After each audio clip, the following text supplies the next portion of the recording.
Simula po nung matapos ako ng grade 6, nag-attempt po ako na mag-aral sa Maynila, pero hindi po ako nagkaroon ng pagkakataon para makapag-aral kasi trabaho. Tapos minsan nakiusap ako sa aking amo na papasok ako ng school, pero di po siya pumayag.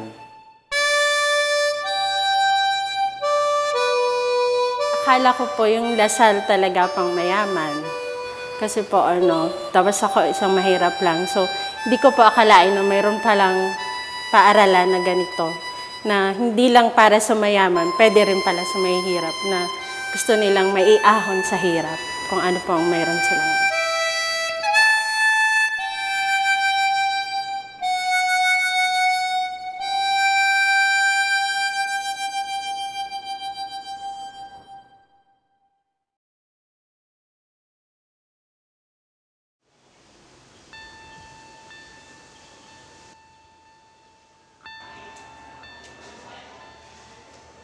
Panganay po ako sa amin.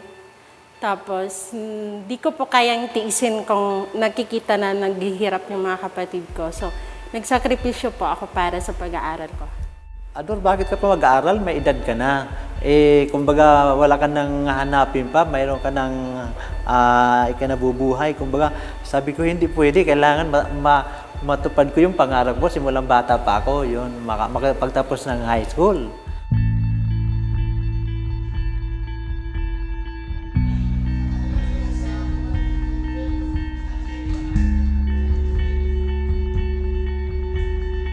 Siyempre, bilib ako sa mga estudyante namin, no? Kasi bilang mag-aaral, alam natin mahirap sa panahon nito ang maging mag-aaral sapagkat marami ng demands ang pag-aaral.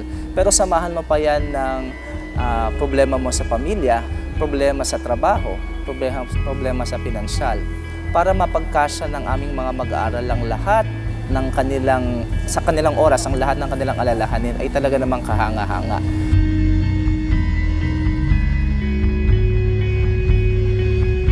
Kahit po minsan parang gusto ko na rin mag-give up kasi parang minsan mahirap po. Pero iniisip ko pa rin na ay sayang yung opportunity na ibinigay sa akin at yung pagkakataon na hindi, kaya mo yan. Kailangan mabago mo yung buhay mo, hindi ka habang buhay kasambahay.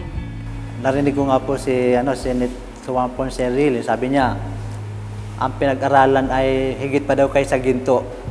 Saka walang pinipili, matanda ka man o bata. Kung gusto mo mag-aral, mag-aral ka. Naninindigan kami dito sa paaral na ito na ang lahat ng tao ay may pag-asa. Mahirap ka man, matanda ka man, may pamilya ka man, lahat ng tao ay mayroong pagkakataong umunlad at maging kapaki-pakinabang sa lipunan. Kailangan lamang natin silang tulungan, abutan ng kamay, upang sila ay makatulong sa kanilang sarili at makatulong din sa kanilang kapwa.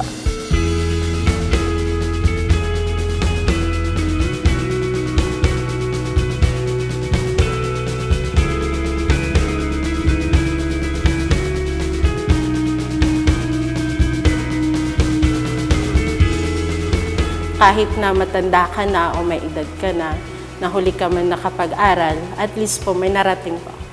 Huwag kayong titigil. Habang may Lasal na nag-o-open sa atin, diretso tayo. Hindi hadlang kahit kailan ang kawalan para hindi tayo magkaroon ng edukasyon. Narariyan ang mga taong handang tumulong at narariyan ang Panginoong may kapal na handang magbigay ng kanyang biyaya sa atin.